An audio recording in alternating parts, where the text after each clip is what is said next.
আল্লাহ যখন তাদেরকে বললেন শনিবারে মাছ ধরবা না, কিন্তু তারা কৌশলগতভাবে শনিবারে মাছ না ধরে রবিবারে ধরেছে। যতই রবিবারে ধরুক না কেন, মূলত তারা আল্লাহ তাআলার আদেশের অবজ্ঞা করেছে, আল্লাহ তাআলার আদেশকে নিয়ে তারা ঠাট্টা করেছে, আল্লাহ তাআলার বিধানের সাথে তারা উপহাস করেছে। তার আল্লাহ তাআলার বিধানের সাথে যারা উপহাস করবে, ঠাট্টা করবে, এদের কি শাস্তি হবে না? বিষয়টা এমন হতে পারে? পারে না। তখন আল্লাহ রাব্বুল আলামিন কি শাস্তি দিলেন দেখেন। আল্লাহ তাআলা বললেন, ওয়ালাকাদ আলিমতুমুল্লাযীনা আ'তাদাউ মিনকুম ফিস সাবতি, তোমরা তোমাদের মধ্যে এক দল শনিবারে সীমা লঙ্ঘন করেছে। ফাকুলনা লাহুম, এরপর আমি তাদের শাস্তি স্বরূপ তাদেরকে বলেছি, কুনু কিরাদাতান খাসিইন, তোমরা ঘৃণিত বানর হয়ে যাও, তোমরা বানর হয়ে যাও। তো যেই শনিবারে যেই লোকগুলি মাছ ধরেছিল, আল্লাহ রাব্বুল আলামিনের আদেশে তাদের গজব কি নাজিল হয়েছিল? আল্লাহ রাব্বুল আলামিন তাদেরকে তখন কি বানিয়ে দিয়েছিলেন? বানর। বিল্লাহি মিনাশ শাইতানির রাজীম, বিসমিল্লাহির রাহমানির রহিম। ওয়ালাকাদ আলিমতুমুল্লাযীনা আ'তাদাউ মিনকুম ফিস সাবতি فقلنا لهم كونوا قردة خاسئين فجعلناها نكالا لما بين يديها وما خلفها وموعظة للمتقين صدق الله مولانا العظيم।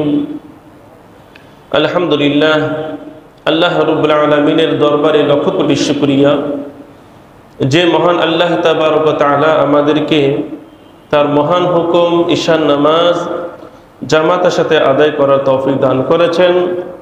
নামাজের পরে আল্লাহ রাব্বুল আলামিন কোরআনের তাফসিরে আমাদেরকে বসার তৌফিক দান করেছেন। এই জন্য আমরা সকলে অন্তরে গহীন থেকে বলি আলহামদুলিল্লাহ। সম্মানিত মুসলিম ভাইরা, আজকে তাফসীর হবে সূরা বাকারার 65 এবং 66 নম্বর আয়াত। এই দুটি আয়াতের আয়াত, এটিও বনি ইসরাইল সংক্রান্ত। আর এতদিন আলোচনা চলে আসতেছে বনি ইসরাইল সংক্রান্ত। তবে এই দুইটা আর আগের আয়াতগুলির মাঝে পার্থক্য হলো, আগে যে বনি ইসরাইলে আলোচনা হয়েছে সেটা হলো মুসা আলাইহিস সালামের যুগে, আর এই দুটি আয়াতে যে বনি ইসরাইলদের আলোচনা হচ্ছে এরা হলো হযরত দাউদ আলাইহিস সালামের যুগে। তাই মুসা আলাইহিস সালামের আলোচনার মধ্যে আল্লাহ রাব্বুল আলামিন দাউদ আলাইহিস সালামের আলোচনা ঢুকাই দিলেন। কি জন্য? আল্লাহ রাব্বুল আলামিন মূলত এই কোরআন নাজিল করেছেন আমাদের শিক্ষার জন্য। যখন যে আয়াত, যখন যে ঘটনা বা যখন যে বিষয় আমাদের জন্য শিক্ষা দরকার, তখনই আল্লাহ রাব্বুল আলামিন সেই আয়াতগুলি আল্লাহ রাব্বুল আলামিন ঢুকিয়ে দিয়েছেন। আপনারা মনে করতে পারেন এখন মুসা আলাইহিস সালামের ঘটনার মধ্যে দাউদ আলাইহিস সালাম ঢুকলো কি জন্য? এই জন্য ঢুকছে কারণ আল্লাহ তাআলা ঢুকাইছেন। তো এই দুটি আয়াতের মধ্যে অনেক শিক্ষণীয় বিষয় আছে এবং এই দুটি আয়াত খুবই গুরুত্বপূর্ণ দুটি আয়াত। এই দুটি আয়াত কোন সম্পর্কে, কোন এলাকা সম্পর্কে, ঘটনাটি কি এবং সেই ঘটনার মাধ্যমে কি শিক্ষা, আর বর্তমান কিছু মতবাদ আছে যারা সম্পূর্ণ এই আয়াতের বিপরীত, তারা কারা, সেই ক্ষেত্রে আমাদের পদক্ষেপ কি হওয়া দরকার, এই বিষয় মূলত আলোচনা করব ইনশাআল্লাহ। প্রথমে আমরা এই দুটি আয়াতের অর্থ শুনি। আল্লাহ তাআলা বলেন, বিসমিল্লাহির রহমানির রহিম, ওয়ালাকাদ আলিমতুমুল্লাযীনা, তোমরা জেনেছো, জানতে পেরেছো, আল্লাযীনা আ'তাদাউ মিনকুম ফিস সাবতি, ও বনি ইসরাইল দলের লোকেরা, তোমরা জেনেছো, জানতে পেরেছো, তোমাদের মধ্য থেকে একটা দল ফিস সাবতি শনিবার সীমা লঙ্ঘন করেছিল। ফাকুলনা লাহুম, এরপর আমি আল্লাহ তোমাদের সেই বনি ইসরাইল লোকদেরকে বলেছিলাম কুনু, তোমরা হয়ে যাও কিরাদাতান খাসিন, ঘৃণিত বানর, তোমরা ঘৃণিত বানর হয়ে যাও। ফাজআলনাহা, আমি আল্লাহ এটা এই জন্য করেছি, কেন করেছি? নাকালাল লিমা বাইনা ইয়াদাইহা ওয়া মা খালফাহা, এই জাতির পরবর্তী এবং তাদের সমকালীন মানুষের জন্য শিক্ষা স্বরূপ, শাস্তি স্বরূপ, ও মাউইদাতাল লিল মুত্তাকিন, মুত্তাকিনদের জন্য শিক্ষা স্বরূপ। তো পুরা দুটি আয়াতের অর্থ কি? আল্লাহ তাআলা বলছেন, হে বনি ইসরাইল লোকেরা বা ইহুদিরা, তোমরা জেনেছো, অলরেডি তোমরা জানতে পেরেছো যে তোমাদের মধ্য থেকে একটি দল যারা শনিবারে সীমা লঙ্ঘন করেছিল, আমি আল্লাহ তাদের প্রতি রাগান্বিত হয়ে আমি তাদেরকে বানর বানিয়ে দিয়েছিলাম। আর তাদেরকে কেন বানর বানিয়েছিলাম? যাতে করে তাদের এলাকার ওই সমস্ত মানুষের জন্য বা সমকালীন মানুষের জন্য এবং কিয়ামত পর্যন্ত আনেওয়ালা প্রত্যেকটা মানুষের জন্য এটা যেন শাস্তি স্বরূপ হয়। এরকমভাবে যারা মুত্তাকিন আছে, দিনদার আছে, ঈমানদার আছে, তাদের জন্য যেন উপদেশ স্বরূপ হয়, এই জন্য মূলত আমি এই শাস্তিটা তাদেরকে দিয়েছি। এ হলো দুটি আয়াতের অনুবাদ। তাহলে শনিবারের ঘটনাটা কি? কারা এই ঘটনা ঘটাইছে, কেন তারা ঘটাইল, মোটামুটি সব বিষয় আমাদের জানা দরকার আছে। আপনারা জেনেছেন এই ঘটনাটা ঘটেছে কার আমলে বলেন তো? দাউদ আলাইহিস সালামের আমলে বা উনার যুগে। ঘটনাটা কি ঘটেছিল? ঘটনাটা ঘটেছিল আইলা নামক একটা এলাকা, সৌদি আরব এবং জর্ডান, এই দুই দেশের সীমান্তর মধ্যে একটা নগরী আছে যেটা লোহিত সাগরের তীর অনুকূলীয়, কি বলে, উপকূলীয়, লোহিত সাগর তীরের উপকূলীয় একটা নগরী, যার নাম তখনকার যুগে ছিল আইলা, আর বর্তমান যুগের নাম হলো আকাবা। বুঝতে পেরেছেন? এই নগরী, তখনকার যুগে এই নগরী যারা ছিল, এই নগরবাসীদের প্রধান যে পেশা ছিল সেটা ছিল মাছ ধরা। জেলে সম্প্রদায়, তাদের প্রধান ছিল মাছ ধরে ধরে বিভিন্ন এলাকা বিক্রি করে জীবিকা নির্বাহ করা। তো যারা মাছ ধরে, মাছ ধরা কিন্তু কঠিন একটা নেশা। এই কথা ঠিক কিনা বলেন? মূলত যে পেশা করে, দীর্ঘদিন যে পেশায় নিযুক্ত থাকে, তার একটা নেশা, ওই পেশার নেশা মাথার মধ্যে ঢুকে যায়। কথা তো বাস্তব নাকি? বাস্তব। এখন যে প্রতিদিন কাজ করে, তার কি একদিন বসে থাকতে ভাল লাগে? ভাল লাগবে না।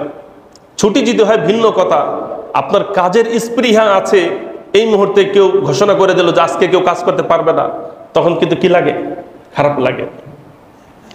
তাহলে যাই হোক, এই শনিবার ছিল ইহুদিদের পবিত্র দিন, ছুটির দিন, ইহুদিদের ছুটির দিন। আর বর্তমান আপনারা জানেন এখনো ইহুদিদের ছুটির দিন হলো শনিবার, খ্রিস্টানদের ছুটির দিন হলো রবিবার, আর মুসলমানদের ছুটির দিন হলো শুক্রবার। মাশাআল্লাহ। তা শনিবারে দাউদ আলাইহিস সালামের মাধ্যমে আল্লাহ তাআলা সেই লোকদেরকে বলে দিলেন যে প্রতিদিন তো তোমরা মাছ ধরো, কিন্তু শনিবারে মাছ ধরতে পারবা না। এই দিন তোমাদের ছুটির দিন, এই দিন তোমরা ইবাদত বন্দেগী করবা। এই শনিবারে যে সমস্ত কার্যাবলী আছে বা যে সমস্ত দায়িত্ব আছে সেগুলো তোমরা আদায় করবা, কিন্তু শনিবারে মাছ ধরতে পারবা না। আল্লাহ তাআলা বলে দিয়েছেন তাদেরকে। আল্লাহ তাআলা যে তাদেরকে বলেছেন, এটা আল্লাহ রাব্বুল আলামিন তাদেরকে পরীক্ষা করেছেন। কি করেছেন? পরীক্ষা। মাঝে মাঝে পরীক্ষা করলে মূলত বোঝা যায় তার মনে ওই ব্যক্তির কি ভালোবাসা, তার প্রতি কি শ্রদ্ধা। কথা ঠিক কিনা বলে? আপনার স্ত্রী প্রতিদিনই কথার কথা আপনার কথা শুনে মার্কেটে যায়, বিভিন্ন জায়গায় যায়, কিন্তু একদিন আপনি তাকে বলে দিলেন যে তুমি 3 দিন মার্কেটে যেতে পারবা না, প্রতিদিন তোমাকে সুযোগ দিই আর যেতে পারবা না। তখন সে যদি বলে আচ্ছা আলহামদুলিল্লাহ আপনি বলছেন আমি মাইনা নিলাম, তো বোঝা যাবে যে এই স্ত্রীর প্রতি স্বামীর শ্রদ্ধাবোধ তার অন্তরের মধ্যে আছে। আর তখন যদি বলে প্রতিদিন যাইতে দাও, এখন মানা করো কেন, তো বোঝা যাবে তার মধ্যে কি আছে? তেড়ামি আছে। তা আল্লাহ রাব্বুল আলামিন তাদেরকে বলেছেন প্রতিদিন মাছ ধরো, কিন্তু শনিবারে ধরতে পারবা না। ওদের কথা হলো কি বলে শনিবারে মাছ ধরবো না? মাছ তো আসেই তো শনিবারে, মাছ তো আসেই শনিবারে। শনিবারে যে পরিমাণ মাছ উদ্ভাসিত হয়, ভেসে ওঠে, অন্য দিনে তো আসে না। আর এই দিনে যদি মাছ না ধরি, এটা কি হয়? আল্লাহ রাব্বুল আলামিন তো মূলত তাদেরকে কি করেছেন? পরীক্ষা করেছেন, পরীক্ষা। কিন্তু তাদের যুক্তি হলো শনিবার মাছ বেশি আসে, এই জন্য আমরা মাছ ধরবো, এই দিনে মানা করা যাবে না। আল্লাহ বলতেছেন না এই দিনই তোমাদের জন্য নিষেধ। এখন কি করবে? শয়তানের মাথায়, বলেন দুষ্টদের মাথায় শয়তানি বুদ্ধি। এখন আর গোল মিটিং করতেছে, কি করা যায়? দাউদ আলাইহিস সালাম তো নিষেধ করে দিল শনিবার মাছ ধরা যাবে না, কিন্তু শনিবারই তো মাছ বেশি পাওয়া যায়, কি করা যায়? তখন শয়তানের দল একসাথে বসে, তাদের মধ্যে কিছু পণ্ডিত চিকন বুদ্ধিওয়ালা মানুষ, তারা পরামর্শ ধরে একটা কাজ করা যায়। কি কাজটা হলো, শনিবারে যেহেতু মাছ ধরা নিষেধ, তাহলে আমরা একটা কাজ করব, শনিবারে আমরা জাল বিছিয়ে রাখবো, মাছগুলি সব জালের মধ্যে চলে আসবে, আর আমরা রবিবারে ধরবো। এতে কি হবে? শনিবারের দায়িত্ব পালন হয়ে যাবে, মাছও ধরা হয়ে যাবে। শয়তান কত নম্বর দেখছেন? এই শয়তানের মধ্যে কোনো ভেজাল আছে? কোনো ভেজাল নাই। মানে সরাসরি খাবে না, খাবে কিভাবে? ঘুরায় খাবে। তো এমনও কিছু শয়তান বর্তমান যুগে আছে, এই হারাম যা আছে সরাসরি খায় না, কিন্তু কিভাবে খায়? কথা ঠিক কিনা বলে? ঘুরায় খায়। যাই হোক, সেই কৌশল অনুযায়ী শনিবারে তারা কি করলো, নদীর তীর, সমুদ্রের তীরে জাল বিছিয়ে রাখলো, আর মাছগুলি ঢুকলো। ঢোকার পরে রবিবারে কি করছে? রবিবারে সে জাল উঠাইছে। এখন যেটাই হোক না কেন, কথা তো ঠিক আছে, তারা শনিবারে মাছ ধরে না, ধরছে রবিবারে, কিন্তু যেই কামটা করছে, কামটা তো সেই শনিবার ধরার মতো নিত। কথা ঠিক কিনা? এখন দাউদ আলাইহিস সালাম তাদেরকে বললেন, এই যে তোমরা কি করলা, এটা তোমাদেরকে বললাম শনিবারে মাছ ধরবো না। আমরা শনিবার ধরি নাই তো। কি বলছে ধরছি? কয় যে জাল যে দিছো, কয় জাল দিছো, এটা তো তোমাদের ধরা। কয় না, এটা আমি দিছি, জাল দিয়ে রাখছি যাতে করে মাছ পরের দিন ধরা যায়। মানে দাউদ আলাইহিস সালামকে তারা কি দিতেছে? বুঝ দিতেছে। তখন দাউদ আলাইহিস সালাম আরেক দলকে ধরলেন, বললেন যে তোমরা কেন তাদেরকে মানা করলে না? আমরা কি মানা করব, ওদের সাথে পারা যায় না, ওদের সাথে পারা যায় না, এই জন্য ওদের কাজ ওরা করছে, আমরা আমাদের কাজ করছি। আর আরেকটা দল ছিল যারা মূলত তাদেরকে বাধা দিয়েছিল। তাহলে দল হলো কয়টা? তিনটা। এক দল মাছ ধরেছিল, আরেক দল তাদেরকে বাধা দিয়েছিল, আর আরেক দল ছিল নিরপেক্ষ, যারা কোনো দলে নাই, ধরার দলে নাই, আবার মানা করার দলেও নাই। এখন যারা ধরেছে তাদের কি শাস্তি? তারা তো আল্লাহ তাআলার আদেশ অমান্য করেছে, সেই শাস্তির কথাই মূলত আল্লাহ রাব্বুল আলামিন এই সূরা বাকারার 65 নম্বর আয়াতের মধ্যে আল্লাহ তাআলা বলেছেন। শাস্তি কি? শাস্তি হলো, আল্লাহ যখন তাদেরকে বললেন শনিবারে মাছ ধরবা না, কিন্তু তারা কৌশলগতভাবে শনিবারে মাছ না ধরে রবিবারে ধরেছে। যতই রবিবারে ধরুক না কেন, মূলত তারা আল্লাহ তাআলার আদেশের অবজ্ঞা করেছে, আল্লাহ তাআলার আদেশকে নিয়ে তারা ঠাট্টা করেছে, আল্লাহ তাআলার বিধানের সাথে তারা উপহাস করেছে। তার আল্লাহ তাআলার বিধানের সাথে যারা উপহাস করবে, ঠাট্টা করবে, এদের কি শাস্তি হবে না? বিষয়টা এমন হতে পারে? পারে না। তখন আল্লাহ রাব্বুল আলামিন কি শাস্তি দিলেন দেখেন।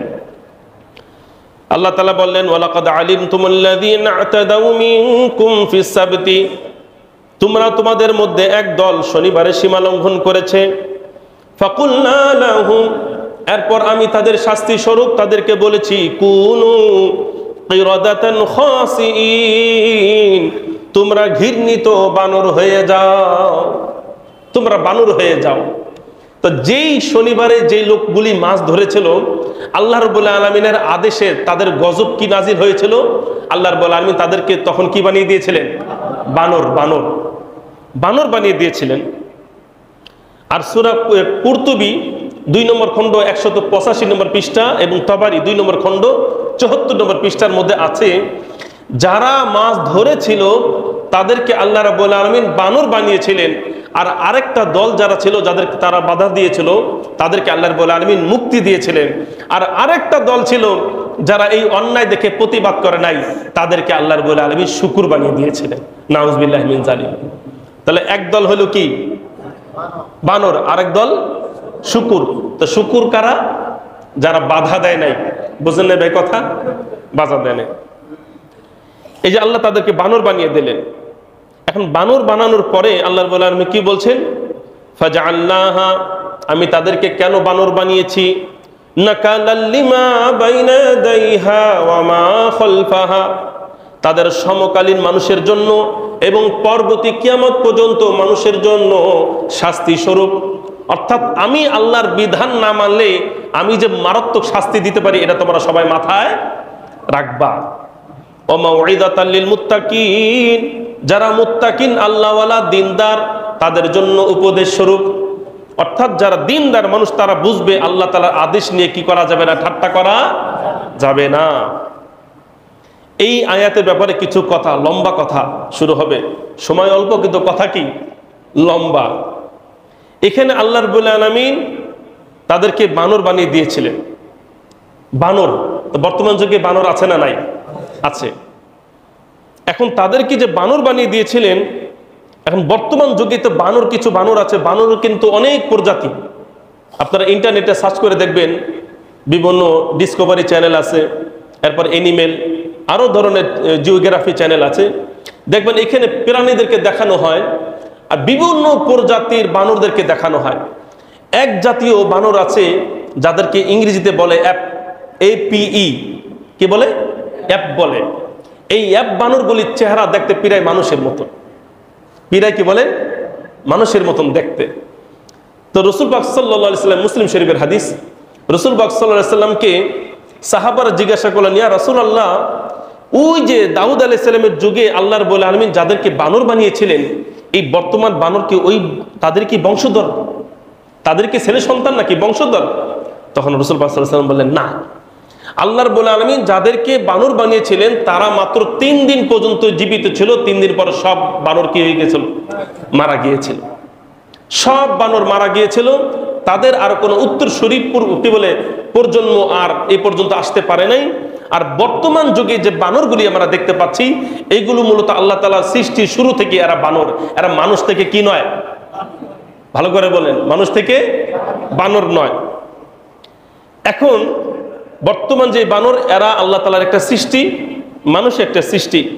তা আল্লাহর কোনো সৃষ্টি মানুষ থেকে রূপান্তরিত হয়ে বা পরিবর্তিত হয়ে বর্তমান কোনো পশুতে রূপ ধারণ করে নি, এই বিশ্বাস আপনার আমার রাখতে হবে।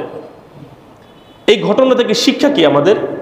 আল্লাহ যে তাদেরকে বানর বানিয়েছেন, 1 নম্বর শিক্ষা হলো আল্লাহ রাব্বুল আলামিনের আদেশ নিয়ে ঠাট্টা করা যাবে না।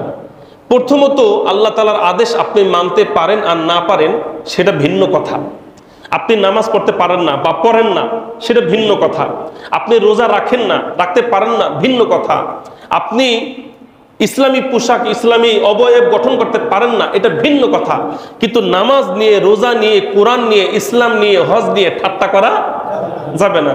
অনেকে বলেন, দূর নামাজ পড়ে কি হইব, দূর নামাজ পড়ে কি হইব, এরকম বলে কি না বলে? এটা ঠিক না। আপনি নামাজ পড়েন না, সেটা ভিন্ন কথা। আপনি নামাজ যদিও না পড়েন, আপনি পড়বেন অবশ্যই, কিন্তু নামাজ যদি নাই পড়েন, আপনার জন্য দোয়া করি, আপনিও দোয়া করেন, নিজে আফসোস করেন, কি বলেন, কষ্ট অনুভূতি করেন। কিন্তু এটা বলা যাবে না নামাজ নিয়ে, রোজা নিয়ে ঠাট্টা করা যাবে না। কারণ এই ঘটনা আমাদেরকে শিক্ষা দেয় যে আল্লাহর বিধান নিয়ে কি করা উচিত নয়, 1 নম্বর। 2 নম্বর বিষয় হলো আল্লাহ রাব্বুল আলামিনের আদেশকে কৌশল করে হালালকে হারাম বানানো যাবে না, হারামকে হালাল বানানো যাবে না। আপনি যেই জিনিস হারাম, এটাকে আপনি কৌশল করে বিভিন্ন ফতোয়া খাটাইয়া বিভিন্ন কৌশলে আপনি হালাল বানানোর চেষ্টা করতেছেন, এটা করা যাবে না। এটা করে আপনি আমাকে বুঝ দিতে পারবেন, ওই মালিককে বুঝ দিতে আছে না ভাই? অনেকে হারাম ব্যবসা করে, কই হুজুর না না, আমার হারাম ব্যবসা না, বিষয়টা হলো কি এরকম এরকম এরকম এরকম বুঝ দেয়। হারাম ব্যবসা করতেছে স্পষ্ট, কিন্তু উনি বুঝ দিয়ে বিষয়টাকে কি করতে চাচ্ছে, হালাল করতে চাচ্ছে। অনেকে হারাম কাজ করতেছে, স্ত্রীকে বুঝ দেয় আমি এটা করি, মানে এটাকে হালাল বানানোর চেষ্টা করতেছে। তাহলে হিলা করে, কৌশল করে হারামকে হারাম বানানো যাবে না, হালাল বানানো যাবে না, আবার হালালকে হারাম বানানো যাবে না। এটা হলো 2 নম্বর শিক্ষা। 3 নম্বর শিক্ষা হলো আল্লাহ তাআলার আদেশ না মানলে যে কোনো সময় আল্লাহ তাআলার শাস্তি আসতে পারে। শাস্তি যে কত রূপ নিয়ে আসবে এটা কেউ বলতে পারে না। আরেকটি হলো শিক্ষা, অন্যায় কাজ যদি কেউ দেখে তখন উচিত হলো সেটার যারা মুরব্বী আছেন, দায়িত্বশীল আছেন, ক্ষমতাশালী যারা আছেন, তাদের উচিত হলো সেই অন্যায় কাজটা কি করা, প্রতিবাদ করা। যুবকরা এখন রাস্তায় নাচানাচি করতেছে, আপনার যারা ক্ষমতাশালী এলাকাবাসী আছেন, মুরব্বী যারা আছেন, আপনার বলেন করুক, করলে কি একটু আনন্দ করুক। এই আনন্দ করুক, করলে সমস্যা কি, বা আমি কি করব, এটা যদি আপনি বলেন, প্রতিবাদ না করেন, তাহলে পরিণাম কিন্তু কি হবে? এই যে ঘটনা, কারণ যারা প্রতিবাদ দেয় না, প্রতিবাদ করে নাই, মূলত প্রতিবাদ করে নাই কারা জানেন? ওই এলাকার যারা মুরব্বী যারা ছিল, মুরব্বী টাইপের হর্তাকর্তা যারা ছিল, তারা কেউ কোনো প্রতিবাদ করে নাই। এই জন্য অন্যায় যারা করে তাদেরও শাস্তি আছে, আর ওই অন্যায় দেখে যারা প্রতিবাদ করবে না তাদেরও কি আছে? এই শিক্ষাটা মূলত আমরা এই আয়াত থেকে পেলাম। এই চারটা শিক্ষার কথা আমি আপনাদেরকে বললাম। 2 নম্বর বিষয় আলোচনা করি এই আয়াতের আলোকে। এখানে আল্লাহ রাব্বুল আলামিন কি বললেন? যে তোমরা বানর হয়ে যাও। বানর কতদিন ছিলেন? তারা কতদিন ছিল? 3 দিন। কে বলেছেন? নবীজি। তাহলে মানুষ বানর হয়েছে, এটা কোরআন দ্বারা প্রমাণিত। কিন্তু বর্তমানে এক ধরনের সায়েন্স বের হয়েছে, যেটার নাম হলো বিবর্তনবাদ। বিবর্তনবাদ, যেটা চার্লস কি বলে, নাম হলো ডারউইন, রাইট? চার্লস ডারউইনের মতবাদ হলো যে মানুষ কে বলে বানর থেকে আসছে। মানুষ কি বানর থেকে আসছে। আপনার নাউজুবিল্লাহ বলবেন না? নাউজুবিল্লাহ, এত মারাত্মক মারাত্মক কথা শোনেন কিন্তু নাউজুবিল্লাহ বলেন না। নাউজুবিল্লাহ বলতে হবে। তো ডারউইন মতবাদ যেটা আছে বর্তমান বিভিন্ন কলেজে, ভার্সিটিতে এই বিবর্তনবাদ, এই থিওরিটা পড়ানো হয়, যেখানে পরবর্তী প্রজন্মকে এই মেসেজ দেওয়া হয় যে বর্তমান যে মানুষগুলি আছে মূলত এরা মানুষ ছিল না, এরা একসময় বানর ছিল। কালক্রমে সময়ের বিবর্তনে, সময়ের ক্রমে ক্রমে এই বানর থেকে মানুষ এখন কি হয়েছে? মানুষে রূপান্তরিত হয়েছে। সুতরাং এই ডারউইনের থিওরি অনুযায়ী, বা এই থিওরি যারা বিশ্বাস করে, তারা এই ব্যাপারে একমত হয়েছে যে বর্তমান যে মানুষ, এরা হলো বানর থেকে পরিবর্তিত রূপ। নাউজুবিল্লাহ বলেন। মানে আমরা একসময় কি ছিলাম? নাউজুবিল্লাহ মিন যালিক। এটা কে বলতেছে? ডারউইন মতবাদী যারা আছে। ডারউইন মতবাদ, এই ডারউইনকে আপনারা, এই কি মতবাদকে আপনারা আগে শুনেছেন? অনেকে শুনে নাই, অনেকে শুনেছেন। যারা পড়াশোনা করেন তারা দেখেছেন। এই চার্লস ডারউইন, সে একজন বিজ্ঞানী যে সবসময় পশু নিয়ে গবেষণা করত। তার মনে একদিন ইচ্ছা জাগলো যে আমি একটু সমুদ্রে যাই। আমি তো সবসময় জঙ্গলে যাই, বিভিন্ন স্থলে যাই, সেখানে গিয়ে প্রাণীদের বিচিত্র আমি দেখে থাকি। একদিন সে ইচ্ছা করলো সে যাবে 1831 সালে। কত সালে? 1831 সালে চার্লস ডারউইন সে চিন্তা করলো আমার একটু সমুদ্রে যাওয়া উচিত। তখন সে 5 বছরের জন্য সমুদ্র ভ্রমণে বের হইল। সমুদ্রে ভ্রমণে বের হওয়ার পরে সে অনেক আল্লাহ তাআলা সৃষ্টি অবলোকন করলো, দেখলো, অনেক অভিজ্ঞতা হাসিল করলো। কিন্তু এই অভিজ্ঞতা হাসিল করার পরে সে এসে কি বলে 5 বছর ভ্রমণ করার পরে সে এসে একটা বই লিখলো। বইটার নাম হলো the origin of species. The origin of species, এই বইটা সে লেখে। বইটা কত সালে লেখে? 1859 সালে। সে ভ্রমণে গেল কবে বলেন তো? 1831 সালে। 5 বছর ভ্রমণ করার পরে এসে অনেক গবেষণা করে সে একটা বই লেখলো, দ্য অরিজিন অফ স্পিসিস, অর্থাৎ প্রাণীদের উৎপত্তি। সে লেখছে বইটা প্রাণীদের উৎপত্তি। আর এই বইটা দ্য অরিজিন অফ স্পিসিস, এই বইটা বিভিন্ন ভার্সিটিতে পড়ানো হয়, এবং এখান থেকে বিভিন্ন প্রবন্ধ বর্তমান মুসলিমদের স্কুল কলেজের মধ্যে পড়ানো হয়। জোরে বলে নাউজুবিল্লাহ।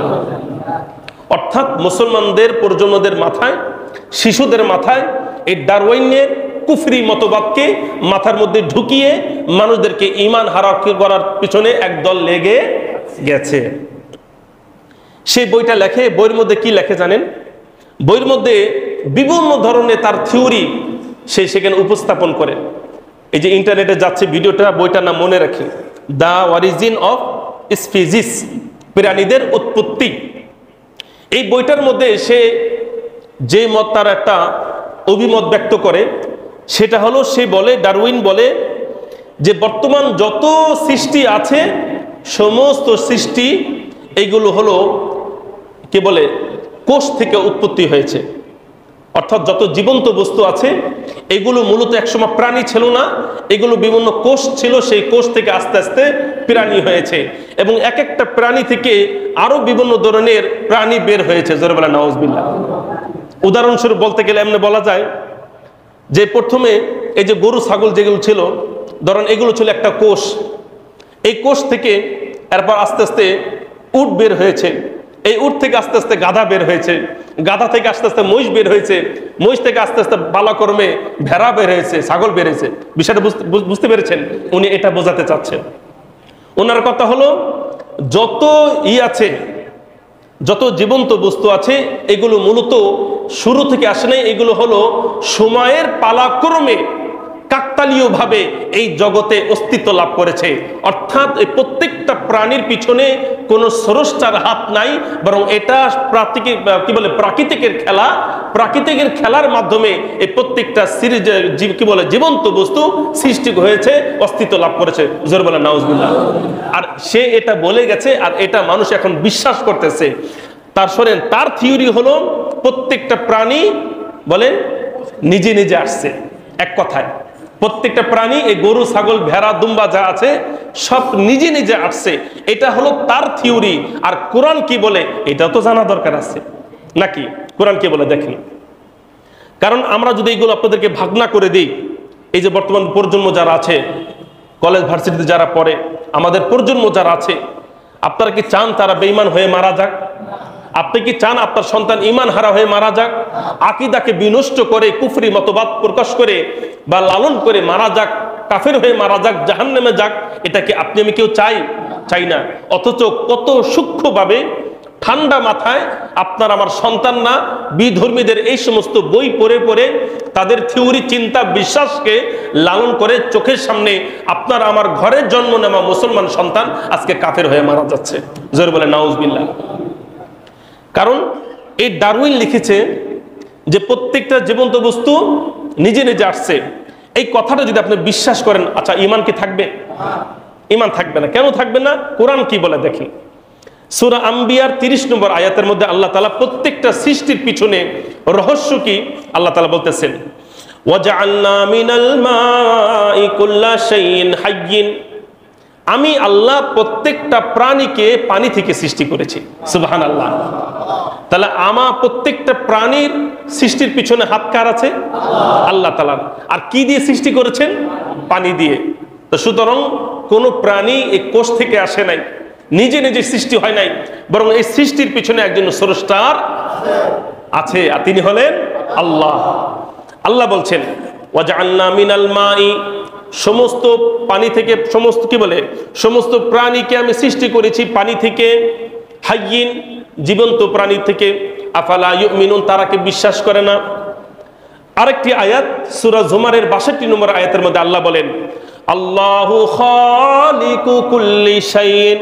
এই পৃথিবীর কোন জিনিস নিজে নিজে সৃষ্টি হয় নাই, বরং প্রত্যেকটা সৃষ্টির পিছনে একটা স্রষ্টার হাত রয়েছে। সেই স্রষ্টার নাম হলো আল্লাহ। আল্লাহ বলেন আল্লাহু খালিকু কুল্লি শাইইন, আল্লাহ প্রত্যেকটা প্রাণীর সৃষ্টিকর্তা। আল্লাহ সমস্ত কিছু সৃষ্টি করেছেন। সুতরাং কোরআন বলতেছে সমস্ত সৃষ্টির পিছনে হাত হলো আল্লাহ তাআলার। আর ডারউইন এবং তার মতবাদী যারা আছে তারা বলতেছে প্রত্যেকটা সৃষ্টির পিছনেও কোনো স্রষ্টার হাত নাই, বরং নিজে নিজে অস্তিত্ব লাভ করেছে। জোরে বলে নাউজুবিল্লাহ। তাহলে এই মতবাদকে যারা বিশ্বাস করবে, এই ডারউইনের থিওরিকে যারা বিশ্বাস করবে, তাদের কি থাকবে না বলেন? ঈমান থাকবে না। ইমাম আবু হানিফা, ইমাম আহমদ ইবনে হাম্বল, ইমাম মালিক, ইমাম শাফিঈ, এরকম ভাবে ইবনে জাওজি, ইবনে তাইমিয়া, ইবনুল কাইয়িম, ইবনে হাজার আসকালানী সহ যত বড় বড় উলামায়ে কেরাম আছেন সকলেই এক বাক্যে বলেছেন, মানিস্তাহজা বিআয়াতিন মিনাল কুরআনি আও হারফাম মিনাল কুরআনি ফাহুয়া কাফিরুন ইউক্তালু কুফরুহু লা তাযীরান। সকলেই এই কথার উপর একমত হয়েছেন, কোরআনের কোনো একটি অক্ষরকে যদি কোনো মুসলমান অস্বীকার করে সে কাফের হয়ে মারা যাবে, এবং এই কুফরির উপরে যদি কোনো মুসলমান অটল থাকে তাকে হত্যা করা কি হয়ে যাবে? ওয়াজিব হয়ে যাবে। অর্থাৎ এই কোরআনের কোন একটি অক্ষরকে যদি আপনি আমি অস্বীকার করি, ঈমান সাথে সাথে কি শেষ। তাহলে কোরআন বলতেছেন আল্লাহু খালিকু শাই, আল্লাহ সমস্ত জিনিসের সৃষ্টিকর্তা। কোন জিনিস নিজে নিজে অস্তিত্ব লাভ করে নাই, বরং অস্তিত্বের পিছনে একজন অস্তিত্ব দানকারীর ক্ষমতা আছে, তিনি হলেন আল্লাহ। তাহলে তার থিওরির সাথে কোরআনের থিওরি কি নাই?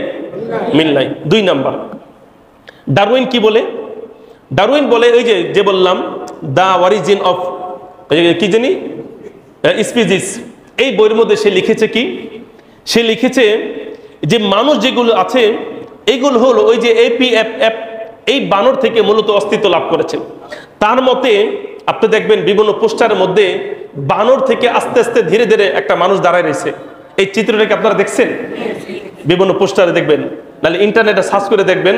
প্রথমে দেখবেন একটা বানর এরকম ভাবে বসে আছে, এরপরে পরে যে সামনে যে বানর আস্তে আস্তে দাঁড়াইছে, এরপরে যে বানর সে আরো একটু দাঁড়াইছে, এর সামনে যে আর একটা বানর তার পশম পড়ে গেছে, এরপর তার সামনে যে একটা বানর দাঁড়ায় আছে সে মোটামুটি বেটা মাইশের মতন দাঁড়ায় রয়েছে, এরপরে যে বানর দাঁড়ায় রয়েছে সে আর বানর না, সে মানুষ রূপে দাঁড়ায় আছে।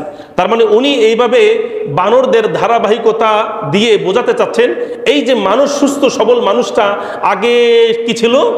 বানর। সে বানর থেকে পশম পড়ে গেছে, লেজ পড়ে গেছে, দাঁত ঠিক হয়েছে, মাথা ঠিক হয়েছে, চেহারা ঠিক হয়েছে, এরপর চেহারার মধ্যে পরিবর্তন আসছে, এরপর মানুষ হয়েছে। নাউজুবিল্লাহি মিন যালিক। কত বড় ডাহা মিথ্যা কথা, কত বড় শয়তান হইলে এমন ধরনের থিওরি দিতে পারে। আর এর চাইতে বড় শয়তান হলো যারা এই থিওরিকে বিশ্বাস করতে পারে। কথা ঠিক কিনা বলেন? এই জন্য আমাকে এক হুজুর বলতেন যে যারা বলে যে মানুষ হলো বানর থেকে রূপান্তরিত বা বানর থেকে হয়েছে মানুষ, মূলত এরাই হলো এই বানরের বংশধর। এরা কিসের বংশধর? এরাই সেই বানরের বংশধর। নাহলে বানরের বংশধর না হলে মানুষ হয়ে এই কথা বলতে পারে মানুষ হলো আহসানা খালিকিন, সৃষ্টির সেরা জীব, সৃষ্টির সেরা প্রাণী মানুষ হলো সৃষ্টির সেরা, আর এদেরকে নিকৃষ্ট প্রাণীর সাথে কি করতেছে? তুলনা করতেছে। তাহলে এই যে ডারউইনের যে থিওরি বললাম আপনাদেরকে, এগুলো আপনারা একটু ঘাটাঘাটি করবেন, ইন্টারনেট সার্চ করে দেখবেন, সন্তানদেরকে বোঝাইবেন। কারণ এখন আপনার আমার অনেক সন্তানেরা এরকম ভাবে, আপনারা জানেন 2 বছর আগে বোধ হয় বাংলাদেশের 6ষ্ঠ শ্রেণীর ইতিহাস ও সমাজ বিজ্ঞান নামে একটা বই বের হয়েছিল সরকারিভাবে, সেখানেও কিন্তু এই বিবর্তনবাদ মতবাদটা দেওয়া হয়েছিল। আপনারা কি জানেন? এটা কিন্তু আমরা প্রতিবাদ করেছিলাম। একদল নীরবতা পালন করেছিল, অথচ এরা বোঝে না যে এই থিওরিগুলি পড়ে পড়ে আমাদের মুসলমান সন্তানরা কি হয়ে যাচ্ছে? নাস্তিক হয়ে যাচ্ছে ভাই, নাস্তিক হয়ে যাচ্ছে, বেঈমান হয়ে যাচ্ছে। আর আল্লাহ তাআলা কি বলেছেন? ইয়া আইয়ুহাল্লাযীনা আমানু কু আনফুসাকুম ওয়া আহলিকুম নারা। খালি নিজে জাহান্নাম থেকে বাঁচলে হবে না, নিজেও জাহান্নাম থেকে বাঁচতে হবে আর পরিবারকেও বাঁচাইতে হবে। তাহলে আপনার আমার সন্তানকে, আপনার সন্তানকে আপনারই রক্ষা করতে হবে, আমার সন্তানকে আমারই রক্ষা করতে হবে। কি থেকে? জাহান্নামের আগুন থেকে। আল্লাহ রাব্বুল আলামিন আমাদের সকলের সন্তানকে আল্লাহ রাব্বুল আলামিন হেফাজত করুন। আচ্ছা, ডারউইনের মতবাদ তো বললাম। ডারউইনের মতবাদের বিরুদ্ধে আল্লাহ তাআলা কি বলে, তার বিপরীতে কোরআন কি বলে, এটা তো আমাদের দেখা দরকার আছে। কোরআন কি বলে? কোরআন বলতেছে যে কোনো মানুষ এইগুলোর সৃষ্টির মূল বানর নয়, বরং প্রত্যেকটা সৃষ্টি আমি আল্লাহই সৃষ্টি করেছি। অর্থাৎ মানুষকে আমি আল্লাহ মানুষ রূপে বানিয়ে সৃষ্টি করেছি, আর বানরকে আমি বানর রূপে বানিয়ে আমি আল্লাহ তাআলা সৃষ্টি করেছি। যেমন আল্লাহ রাব্বুল আলামিন সূরাতুস সাজদা 7 নম্বর আয়াত থেকে 9 নম্বর আয়াতে মানুষ সৃষ্টির কথাটা আল্লাহ তাআলা তুলে ধরেছেন। আল্লাহ কি বলেন? আল্লাহ বলেন আল্লাযী আহসানা কুল্লা শাইইন খালাকাহ। প্রত্যেকটা জিনিস সুন্দর করে সাজিয়েছেন, সৃষ্টি করেছেন আল্লাহ তাআলা। আল্লাহ রাব্বুল আলামিন সবকিছু সুন্দর করে সাজিয়ে আল্লাহ রাব্বুল আলামিন সুসজ্জিত করেছেন এই দুনিয়াটাকে সাজানোর পরে আল্লাহ তাআলা বলতেছেন ওয়া বাদা খালাকাল ইনসান। এরপর আল্লাহ রাব্বুল আলামিন মানুষ সৃষ্টি সূচনা করেছেন মিন তিনিন, মাটি থেকে। তাহলে মানুষের সৃষ্টি আল্লাহ তাআলা কোরআনে বলতেছেন মাটি থেকে। আর ডারউইন আর এই মতবাদে বিশ্বাসী যারা, তারা বলে মানুষের সৃষ্টি বানর থেকে। তাহলে আমরা বিশ্বাস করবো এখন কোনটা? ডারউইনের কথা না কোরআনের কথা? কোরআনের কথা। কোরআন বলতেছে খালাকাল ইনসান মিন তিন, প্রত্যেকটা মানুষের সৃষ্টি মাটি থেকে।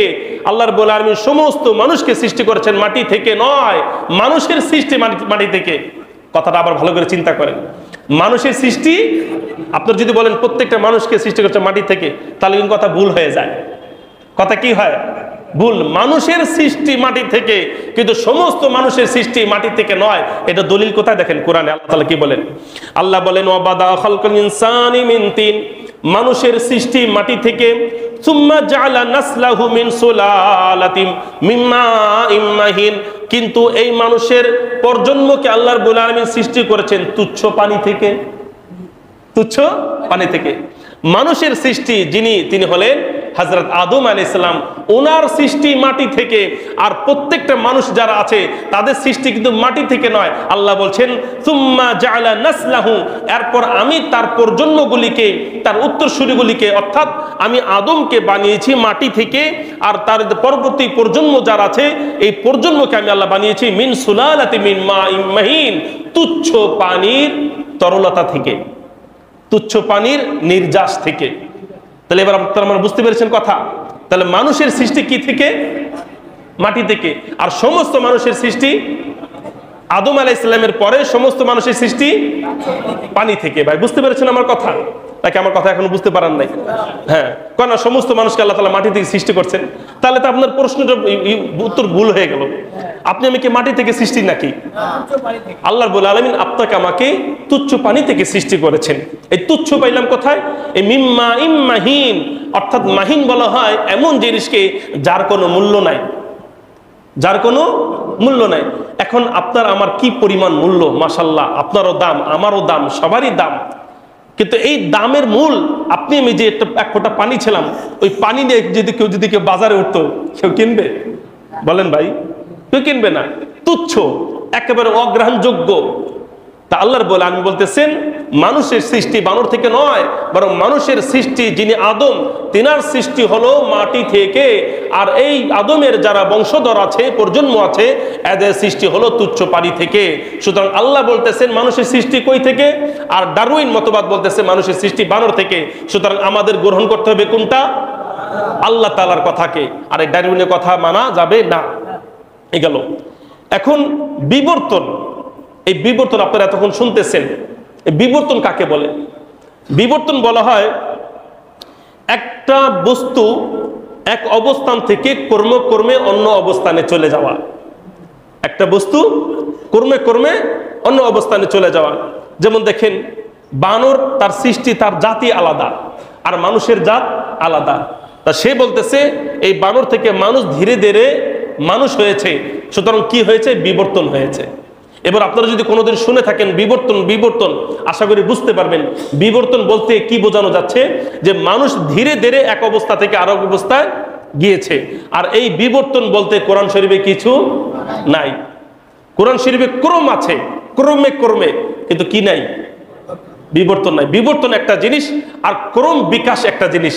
আমার কথা কি বুঝতে পেরেছেন? বিবর্তন একটা জিনিস যেটা সম্ভব নয়, কোরআনে নেই, কিন্তু ক্রম বিকাশ এটা আছে কোরআনের মধ্যে। ক্রম বিকাশ কি? কোরআনের মধ্যে আছে। এই ক্রম বিকাশ কি? আপনারা হয়তো এই শব্দটা অনেকে বুঝতেছেন না। ক্রম বিকাশ হলো একটা বস্তু ছোট থেকে পূর্ণতায় পৌঁছানোর জন্য যত ধাপ বের হয়, এই ধাপগুলোকে এক জায়গা করলে হয় ক্রম বিকাশ। যেমন আমাদের ক্রম বিকাশ আছে। আমরা কিন্তু হুট করে আজকে এই যে আপনি 5 ফুট 6 ফিট লম্বা, এত মোটা তাজা দাড়ি হয়েছে, চুল হয়েছে, মোছ হয়েছে, এগুলো কি এমনি হয়েছে নাকি বছর বছর পার হওয়ার পরে? আমাদের মূল যদি দেখেন, মূল আল্লাহ রাব্বুল আলামিন কি বলেছেন কোরআনের মধ্যে, এটা আমি মনে করি আপনাদের জানা দরকার আছে। 22 নম্বর পারার একেবারে প্রথম পৃষ্ঠা, 22 নম্বর পারা নয়, 18 নম্বর পারা।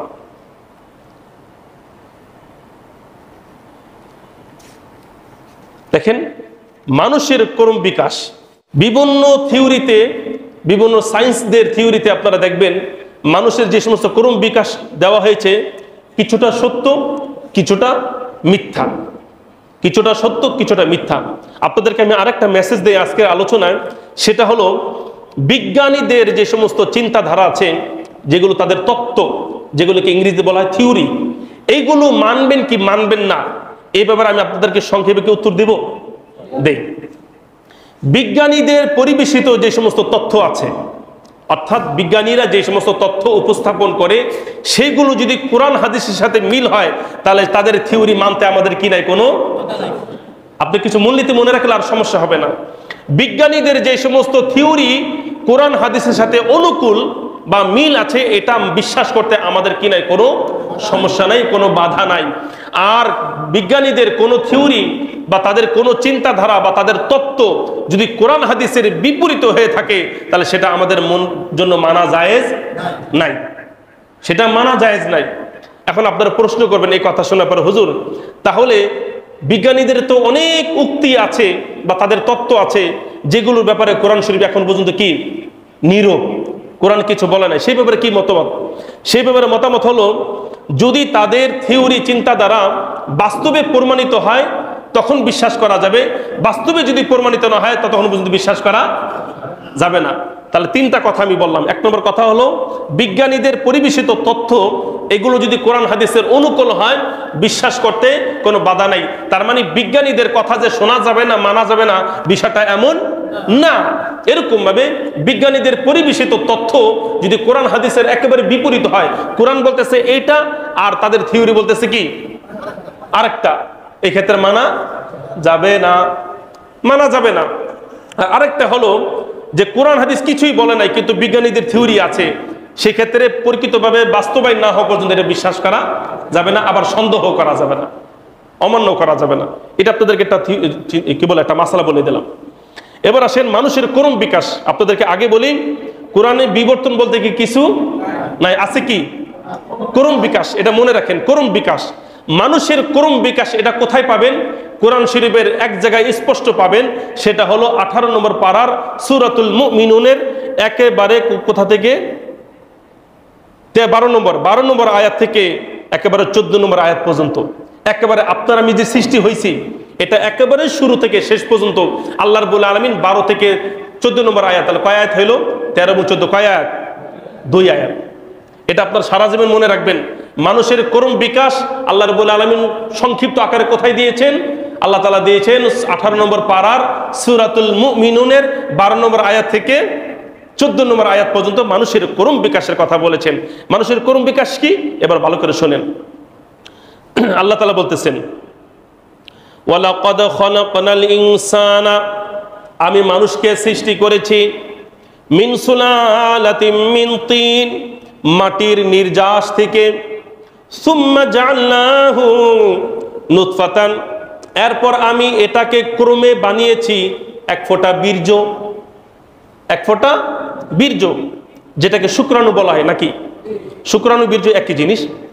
সুম্মা জাআলনাহু নুতফাতান, অর্থাৎ আপনি আমার মূল হলো এক ফোঁটা কি পানি, একেবারে জাররা পানি, যেটা চোখেও দেখা যায় না সহজে। এত এত তুচ্ছ, এত ছোট কি বলে এক ফোঁটা পানি থেকে আল্লাহ রাব্বুল আলামিন আল্লাহ তাআলা কি করেছেন দেখেন। সুম্মা জাআলনাহু নুতফাতান, এরপর আমি এটাকে করে দিলাম এক ফোঁটা পানি। কোথায়? ফি করারিন মাকিন, সংরক্ষিত স্থানে। সংরক্ষিত স্থান বলতে মায়ের গর্ভ বোঝানো হয়েছে, মায়ের গর্ভে। সে পানিটা যখন ওই মায়ের গর্ভে চলে গেল, সুম্মা খলাকনান নুতফাতা, 40 দিন পরে আমি সেই এক ফোঁটা পানিকে আলাকাতান বানিয়ে দিলাম রক্তপিণ্ড। সেই ফোঁটা পানি আস্তে আস্তে কি হয়ে গেল? রক্তপিণ্ড। সেই ফোঁটা পানি হয়ে গেল রক্তপিণ্ড। এরপর কি আল্লাহ বলতেছেন, ফাখলাকনাল আলাকাতা মুজগাতান, সেই রক্তপিণ্ড আবার 40 দিন পরে হয়ে গেল মাংসপিণ্ড। ফাখলাকনাল মুদগাতা ইযামান, এরপর 40 দিন পরে, কেন 40 দিন বলতেছি? এটা বিজ্ঞানী দ্বারা প্রমাণিত। বিজ্ঞানীরা এটাকে তারা কি করেছে? তারা এই আয়াতগুলিকে তারা গবেষণা করেছে। গবেষণা করার পরে তাদের গবেষণা আর এই কোরআনের ব্যাখ্যার সাথে কি হয়ে গেছে? মিল হয়ে গেছে। আর এটা তারা নাম দিয়েছে এমব্রিওলজি। এমব্রিও, এটা আপনারা সার্চ করলে পাবেন, এমব্রিওলজি। এই এমব্রিওলজিতে তারা দেখবেন, তারা যে সমস্ত মানুষ মায়ের পেটে যাওয়ার পরে এক ফোঁটা পানি যাওয়ার পরে কতদিন পর পর একটা রূপ ধারণ করে, কিরকম রূপ ধারণ করে, তারা যেটা ব্যাখ্যা দিয়েছে সেই ব্যাখ্যার সাথে কোরআনের ব্যাখ্যার সাথে কি আছে? মিল আছে। তাদের ব্যাখ্যা আমি আপনাদেরকে আগেই বলেছি, তাদের ব্যাখ্যা কোরআনের ব্যাখ্যার সাথে যদি মিল হয় তাহলে তাদের ব্যাখ্যা মানতে কি নাই? কথা ঠিক আছে না ভাই? ঠিক আছে। এটাকে কি বলা হয়? এমব্রিওলজি। আল্লাহ তাআলা কি বলেন? ফাখলাকনাল মুদগাতা ইযামান, এরপর আমি সেই মাংসপিণ্ডকে বানিয়েছি হাড্ডি। হাড্ডি বানাই ফেলছেন। তাহলে এক নম্বর ধরেন পানি, পানিটা হয়ে গেল রক্তপিণ্ড, রক্তপিণ্ড হলো মাংসপিণ্ড, মাংসপিণ্ড হলো হাড়। এরপর আল্লাহ বলতেছেন, ফাকাসাউনাল, হাড় যখন হয়ে গেল মায়ের পেটে, ফাকাসাউনাল ইযামা লাহমা, এরপর আমি আল্লাহ সেই হাড়ের উপর গোশত আমি বিছিয়ে দিলাম। সুন্দর, সুবহানাল্লাহ। যখন সেই হাড়ের উপর গোশত বসে গেল, সুম্মা আনশানাহু খালকান আখার, সে সুন্দর একটা মানুষ হয়ে গেল। সুবহানাল্লাহ। সুম্মা আনশানাহু খালকান আখার, এরপর এটাকে আমি বানিয়ে দিলাম নতুন একটা সৃষ্টি। ফাতাবারাকাল্লাহু আহসানুল খালিকিন, আর আল্লাহ হলেন সর্বোত্তম স্রষ্টা। সুবহানাল্লাহ। তা আল্লাহ রাব্বুল আলামিন মানুষের সৃষ্টির ক্রম বিকাশ এই সূরাতুল মুমিনুনের 12 নম্বর আয়াত থেকে 14 নম্বর আয়াতে পয়েন্ট টু পয়েন্ট আল্লাহ রাব্বুল আলামিন বুঝিয়ে দিলেন যে মানুষ তোমরা ওই বানর থেকে আর ওই কি বলে গেলে অপদার্থ বস্তু থেকে তোমরা আসোনি, বরং তোমরা আসছো ওই এক ফোঁটা পানি থেকে। কেমনে এক ফোঁটা পানিতে তোমরা মানুষ হয়ে গেলা সেটা আল্লাহ রাব্বুল আলামিন বলে দিলেন। আর মানুষ যখন হয়ে গেলাম তখন আল্লাহ রাব্বুল আলামিন আমাদেরকে কি টাইটেল দিলেন? কি টাইটেল দিলেন? লাকাদ খালাকনাল ইনসানা ফি আহসানি তাকওয়িম, আমি মানুষকে সমস্ত সৃষ্টির চাইতে সবচেয়ে সুন্দর করে সৃষ্টি করেছি। জোরে বলেন সুবহানাল্লাহ। সুতরাং আমাদের গায়ের রং যেমনই হোক না কেন, আমাদেরকে দেখতে যেমনই দেখা যাক না কেন, একটা প্রাণীকে হয়তো অনেক সুন্দর দেখা যেতে পারে আর আমাকে হয়তো কুৎসিত দেখা যেতে পারে, কিন্তু ওই প্রাণী কেন সারা পৃথিবীর সমস্ত কিছু চাইতে আপনি আমি সুন্দর, আর সেটাই আল্লাহ তাআলা কোরআনে বলেছেন। সুবহানাল্লাহ। আল্লাহ তাআলা আমাদেরকে সুন্দর করে বানিয়েছেন। তাহলে বন্ধুরা আমার, আজকের আলোচনার মাধ্যমে কি জানতে পারলেন? এক নম্বর বিষয় হলো আল্লাহ রাব্বুল আলামিনের আদেশকে অবজ্ঞা করা যাবে না। দুই নম্বর বিষয় হলো আল্লাহ রাব্বুল আলামিন তার আদেশকে অবজ্ঞা করার কারণে বনি ইসরাইলদেরকে আল্লাহ রাব্বুল আলামিন বানর বানিয়ে দিয়েছিলেন, কিন্তু তারা বেশি দিন ছিল না, 3 দিন পরেই মারা গিয়েছিল। 3 নম্বর বিষয়, যারা বর্তমান ডারউইন মতবাদে বিশ্বাসী তারা বলে মানুষ বানর থেকে আসছে, কিন্তু কোরআন বলতেছে বানর মানুষ কি বলে, মানুষ বানর থেকে আসে নাই, বরং মানুষ মানুষ থেকেই আসছে। এটা হলো আজকের মূল কথা। আল্লাহ রাব্বুল আলামিন আমাদের সকলকে বোঝার তৌফিক দান করুক। দুরূদ শরীফ পড়ি। আল্লাহুম্মা সাল্লি